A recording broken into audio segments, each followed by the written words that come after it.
Worked in government, in fact, for about 10 years I dealt with mental health in Ministry of Health and Family Welfare. After retirement, I became an author and life coach. I'm here because my friend Gaurav Srivastava was to be here. He is the chief CEO of Inner Soul in Lucknow. In fact, he was founder of two, three startups, and he himself suffered from depression, and he struggled a lot. Later on, he started this Inner Soul, and he has overcome his depression. Now he's helping people. In fact, he gives online consultations. He has about a group of 50 psychologists and clinical psychologists throughout the country, and he's also willing to have collaboration with institutions like you and other corporates. Uh, as far as the topic is concerned, my take is that neither the family nor the teachers are helping us to control our mind. As Mr. Datta has said, peace of mind is something very important in our life, either at workplace or at home. We take care of dental care. We brush every day. We take bath. When it comes to mind, I think we have all of us have taken it for granted. Yes, each of us can manage oneself, which is not so. And if the mind is not disciplined from childhood, school days, college, university, and workplace, we can imagine how the mind would have become so uncontrolled. And suddenly, when we are put into this kind of business setups, when the targets are so high, when stakes are high, we can imagine how the stress levels will be and how we will not be able to control our mind. In fact, during COVID situation, all of us were mentally ill. Maybe some of them were strong because they probably have been doing some meditation or controlling their mind. Therefore, it becomes easier to control oneself during crisis situations. Same is the case in the business. Unless in the normal times, or even joining business in our school college days, unless we train our mind, it is very difficult to control situations. Mainly, we have problems about the mind is that a thought comes and one thought keeps repeating, keep haunting. That is called the chattering of the mind, and we are not able to control it. Second thing, there will be many thoughts coming, confusion. Even that we are not able to control. Third, we are also trying to add stress to ourselves in many situations. Like for instance, we are head up in a traffic and we want to reach office. We know the traffic, we cannot do anything, but we get stressed up. Similarly, normal time, supposing I'm preparing for an examination, I always think about the outcome, whether will I pass or fail, rather than concentrating on the process. Even after the exam is given, we are waiting for the result and worrying. So many times it happens the mind is taking us somewhere. We are not able to control the mind, but mind is controlling us. So I think, as the many of the speakers have said, self motivation, a disciplined mind is something very important, which is given a backseat by everybody, by all of us, whether it is at home or in the workplace.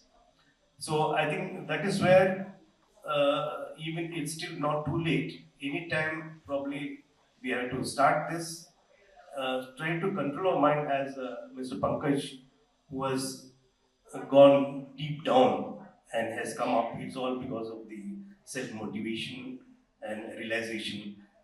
Instead of we taking that kind of route, I think it's better we learn such lessons and see how we can improve our mind.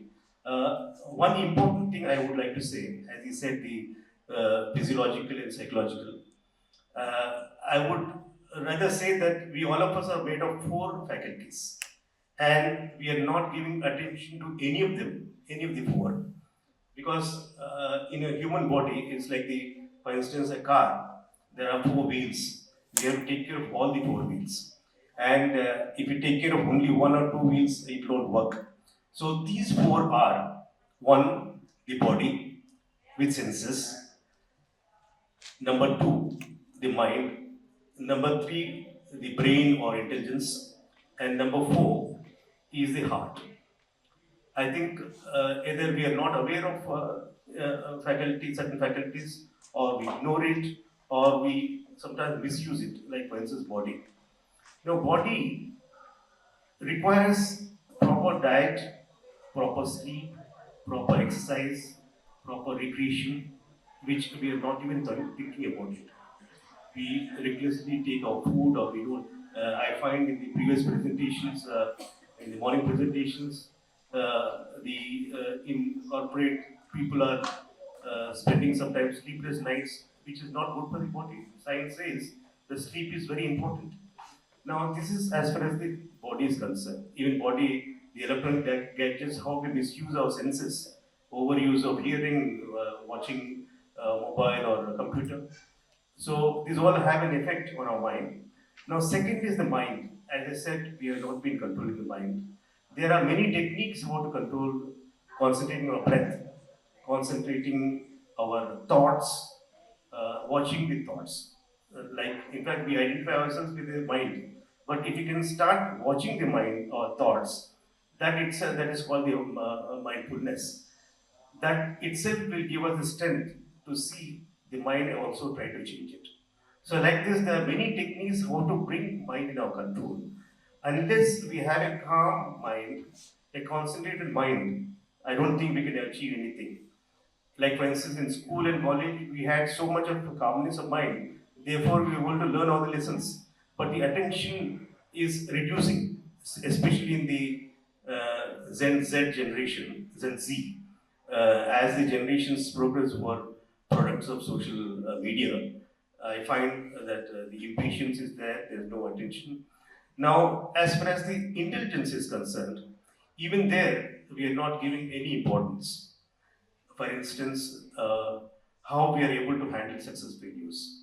We are not able to do that unless we come out with some kind of reasoning to our mind. In fact, the intelligence has to dictate the mind when it comes to failure, how we have to handle the failures. Similarly, handling relationships. These are all things that at home or workplace, it's very important that we have to try to improve our intellect to control our mind and body. Now, the fourth is the heart. Now, heart, in fact, there was one speaker used the word gratitude in the first session.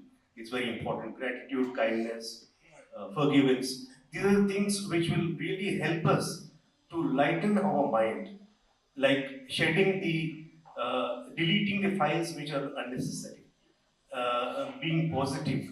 So unless we take care of all these four faculties, in fact, by not taking care of them, we are having problems. The mental stress or any kind of anxiety, depression. Unless we take care of all these four, I find that there is no solution for problems. And unless we take care of these four, the productivity is going to suffer, sustainability is going to suffer, the burnout which is happening, especially in the younger generation, is going to continue. It's a very serious problem. And I feel, as I said, that nothing is talked about mind in both at home and school colleges. There is no such thing of stress management in the curriculum of business in your curriculum, or in a medical or any kind of professional courses. I think it's time, and I find that in Western countries, most of the corporates have already started some courses to their employees on mental well-being, so that there is no dropout, and also they're able to sustain the productivity.